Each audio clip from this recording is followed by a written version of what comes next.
በስመ አብ ወወልድ ወመንፈስ ቅዱስ አሐዱ አምላክ አሜን።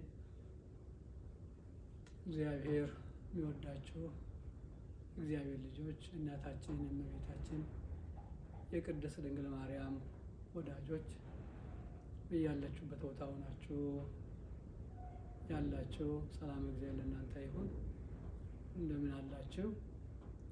ቸርነቱን ምሕረቱን ከኛ ያላራቀ ለኃጢአታችን ብዛት ለሰውነታችን ክፋት ያልተመለከተብን ኃጢአታችንን ተሳስቦ በደላችንን ቆጥሮ ከቤቱ ያላራቀን እድሜ ለንስሐ ዘመን ለፍስሐ ያደለን አባቶቻችን የቅዱሳን አምላክ እግዚአብሔር እኛ ማጣን የደካሞች አምላክ እግዚአብሔር ይክበር ይመስገን።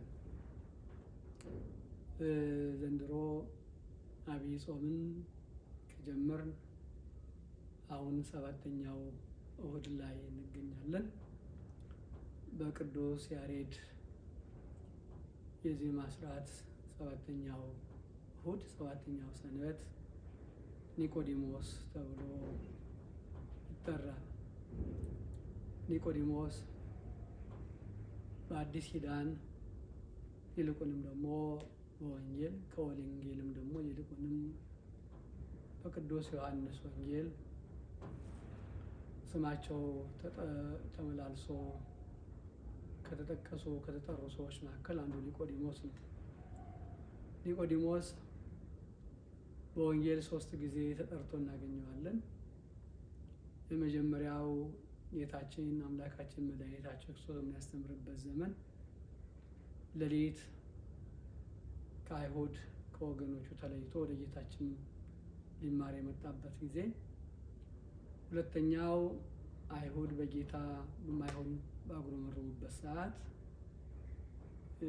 በዮሐንስ ወንጌል ምዕራፍ 7 መጨረሻ ቁጥር ላይ እንደምናገኘው እውነትን ሲመሰክር፣ በስተመጨረሻ ደግሞ ጌታችን ድኅነት ዓለምን ሊፈጽም በመስቀል ላይ ተሰቅሎ በገዛ ስልጣኑ ቅድስት ነፍሱን ከቅድስት ሥጋው በለየበት ሰዓት የአርማትያሱ ዮሴፍ ወደ ጲላጦስ ቀርቦ የጌታን ሥጋ በለመነበት ሰዓት ጲላጦስ ሲፈቅድለት የአርማትያሱ ዮሴፍን የረዳ መልካም ሽቶ አምጥቶ ጌታችንን ከዮሴፍ ጋር ሆኖ ገንዘው ለመቅበር የበቃ ሰው ነው። ይሄ ታሪኩ ተጽፎለታል።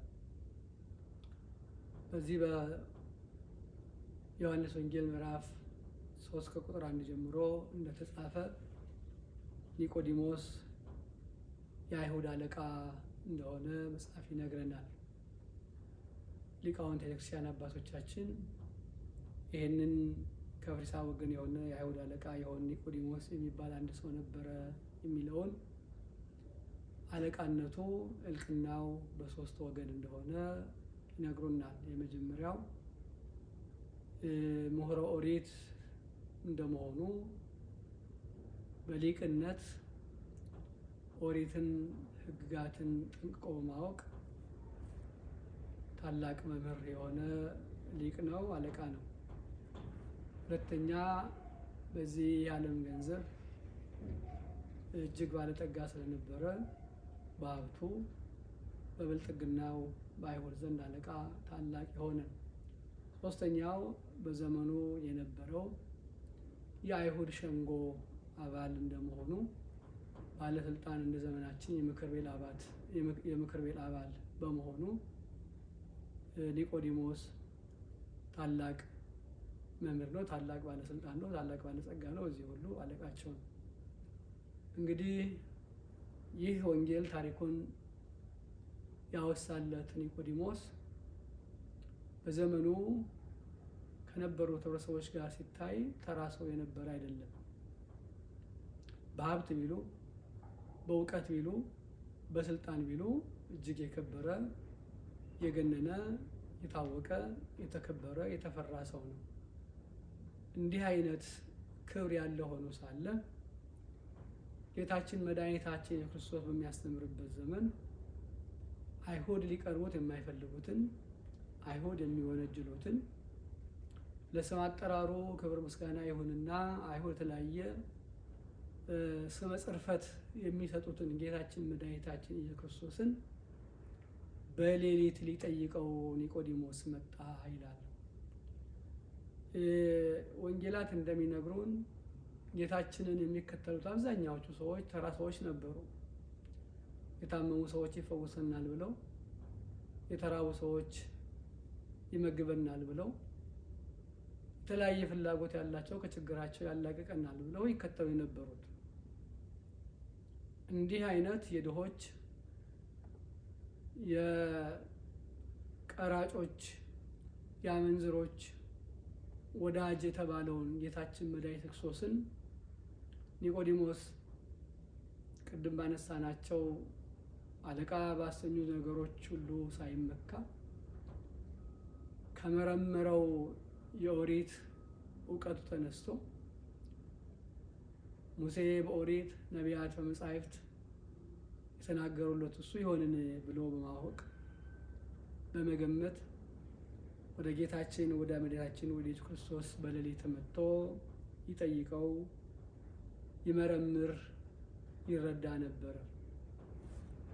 ይሄ ኒቆዲሞስ በዮሐንስ ወንጌል ምዕራፍ 3 ላይ ተጽፎ እንደምናየው ወደ ጌታችን ወደ መድኃኒታችን ክርስቶስ ሲቀርብ በማድነቅ ነው የቀረበው። አንተ የምታደርጋቸውን እነዚህ ምልክቶች እግዚአብሔር ከእርሱ ጋር ከሆነ ሰው በቀር ሊያደርግ የሚችል ማንም የለም። አንተ ከእግዚአብሔር ተልከህ የመጣህ ነህ። ከእግዚአብሔር ባትላክማ ኖሮ እነኝህን ገቢረ ተአምራት ልታደርጋቸው፣ ልትወስናቸው፣ ልትከውናቸው አትችልም ነበረ ብሎ እየመሰከረ ነው የመጣው። እንግዲህ ኒቆዲሞስ ይህን እያለ የመጣው በሌሊት የመጣበትን አባቶቻችን ሊቃውንት በተለያየ መንገድ ይተረጉሙታል፣ ያመሰጥሩታል። የመጀመሪያው ቅድም እንዳነሳ ነው የአይሁድ አለቃ እንደመሆኑ በብርሃኑ ወደ ጌታችን ወደ ኢየሱስ ሊመጣ ኖሮ አይሁድ ጌታችን ይቃወሙ ስለነበረ ተቃውሞ በሱ ላይ ስለሚደረግ በእርሱ ላይ እርምጃ ሊወስዱበት ስለሚችሉ የአይሁድ ተቃውሞ እንዳይደርስበት በሌሊት ወደ ጌታችን ወደ መድኃኒታችን ወደ ክርስቶስ መጣ። ሁለተኛው ቅድም እንዳየነው የአይሁድ ሸንጎ የምክር ቤት አባል እንደመሆኑ ይህ ኒቆዲሞስ ቀን ሙሉ ሲፈርድ፣ ባለጉዳይ ሲያናግር፣ ችግር ሲፈታ፣ ድሃ ተበደለ፣ ፍርድ ተጓደለ እያለ ህብረተሰቡን የሚያገለግል ስለሆነ ያንን አገልግሎት ሰዓቱን ትቶ ለመምጣት ስላልተቻለው ጊዜ ስለሌለው ቀን ስራውን ከከወነ በኋላ በሌሊት በጌታችን በመድኃኒታችን በክርስቶስ ገቢረ ተአምራት ተደንቆ ስለነበረ እነዛም የተአምራት ደግሞ እንዳያልፉት የእጁን ተአምራት ያንደበቱን ትምህርት ለመስማት ወደ ጌታችን ወደ ቤታችን ክርስቶስ ቀርቧል። ሶስተኛውና ወደ ጌታችን ወደ መድኃኒታችን ክርስቶስ በሌሊት ሊመጣ የቻለበት ምክንያት ኒቆዲሞስ አባቶቻችን እንደሚሉት የቀን ልቡና ባካና ነው። ትምህርት ተአምራት ልማድ ልመርምር ልረዳ ቢባል የትምህርት ልብ አይዝም። የሌሊት ልቡና ግን የተከተተ ነው። የሚረብሽ የሚያውቅ ስለሌላ ትምህርቱን በአግባቡ መያዝ ስለሚቻለው በዚህ የተነሳ ወደ ሌሊት ወደ ጌታችን ወደ ክርስቶስ መጣ። ኒቆዲሞስ መምህር ነው። በመምህርነቱ ሳይታበይ መምህርነት የባህሪ ገንዘብ እንዳልሆነ በጸጋ የተሰጠ መሆኑን አውቆ ከሱ በላይ መምህር እንደመጣ ስላወቀ ወደ ጌታችን እየሄደ ይማር ነበረ። በቀረበበትም ሰዓት ቅድም እንዳልነው መምህር ሆይ እግዚአብሔር ከእርሱ ጋር ከሆነ በቀር አንተ የምታደርጋቸው እነዚህ ምልክቶች ሊያደርግ የሚችል የለምና መምህር ሆነ ከእግዚአብሔር ዘንድ እንደመጣ እናውቃለን እያለ የመጣው እየመሰከረ ነው የመጣው። እንዲህ ያለ መጣበት ሰዓት ይሄ ሰው መምህር ነው የሚጎለው ስላለ ክርስቶስ ደግሞ ሰው የሆነው የወደቁትን ሊያነሳ፣ የተዳደፉትን ሊያነሳ፣ የጎደላቸውን በነፍስም በስጋም የጎደላቸውን ጉድለታቸውን ሊሞላ ሙሉ ሰው ሊያደርጋቸው ስለሆነ በኒቆዲሞስ ሕይወት ውስጥ በጎ ነገር ስላየ እግዚአብሔር ጉድለቱን ሊሞላለት ድካሙን ሊያስወግድለት ስለፈለገ የዳግም ልደትን ጉዳይ የጥምቀትን ጉዳይ በደንብ አድርጎ አብራርቶ ለኒቆዲሞስ ጌታችን መድኃኒታችን ክርስቶስ አስተምሮታል። እውነት እውነት እልሃለሁ ሰው ዳግም ካልተወለደ የእግዚአብሔር መንግሥት ያይ ዘንድ አይችልም በማለት ነገር ጀምሮለታል። ኒቆዲሞስም ሰው ካበጀ በኋላ ካደገ በኋላ ወደ እናቱ ማፀን ዳግም ተመልሶ ገብቶ ይወለድ ዘንድ ይችላልን ብሎ ጠይቆ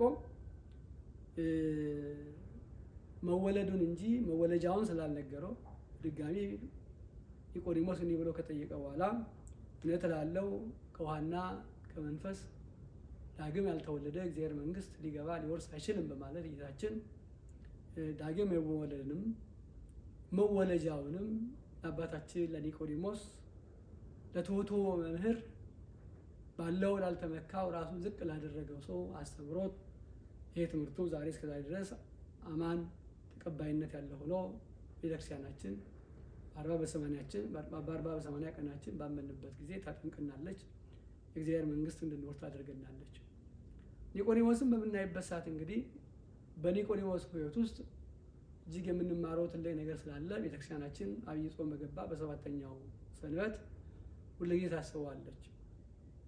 መጀመሪያ ኒቆዲሞስ የነበረው ሁኔታ እዚህ ዓለም ላይ ያሉ ሰዎች የሚታበዩበት ጉዳይ ነው።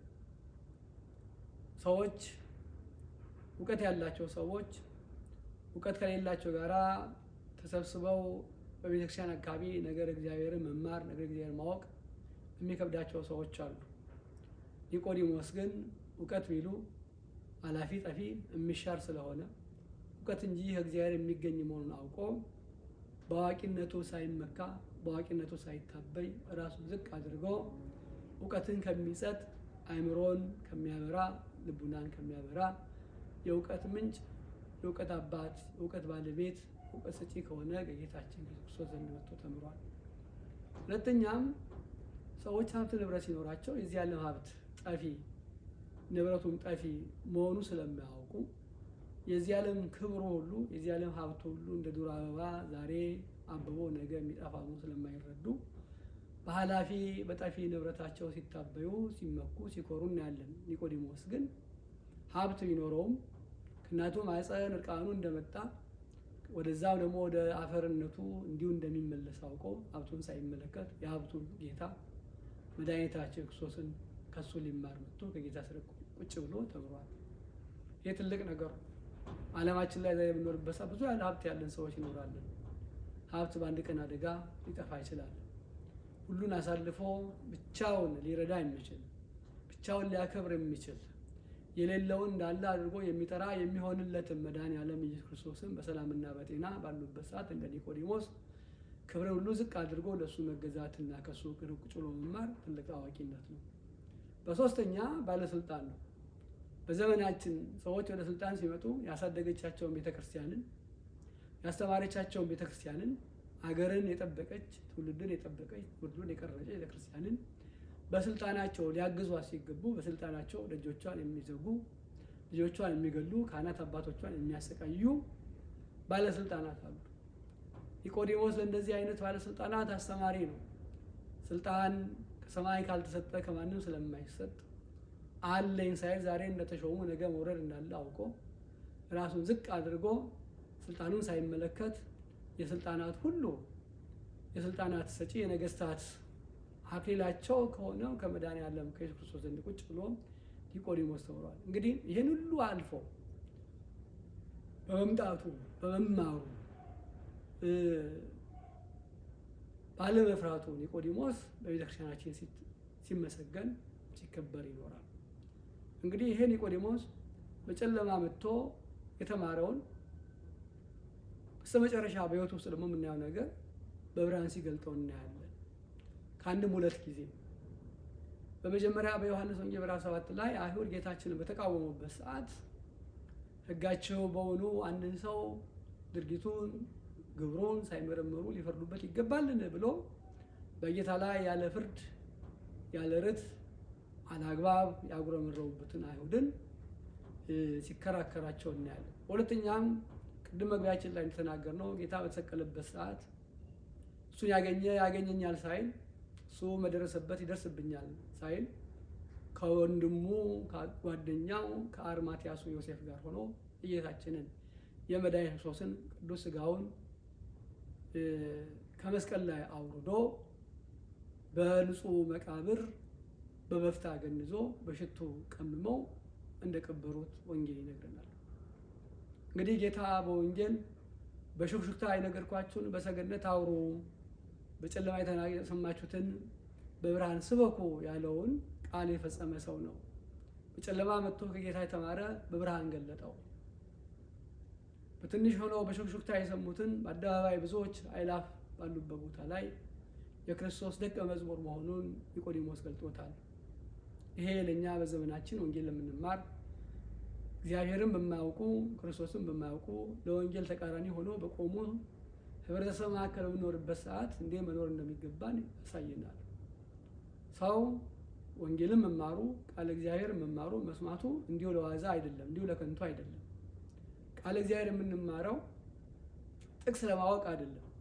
ቃለ እግዚአብሔር የምንማረው ለመናፍቃን ከሃይማኖት ውጭ ላሉ ሰዎች ሄደን ጥቅስ እንድንጠቅስ አይደለም። የተማርነውን በህይወታችን ውስጥ እንድንተገብረው ነው። በተማርነው ቃለ እግዚአብሔር ህይወታችን እንድንመራ ነው።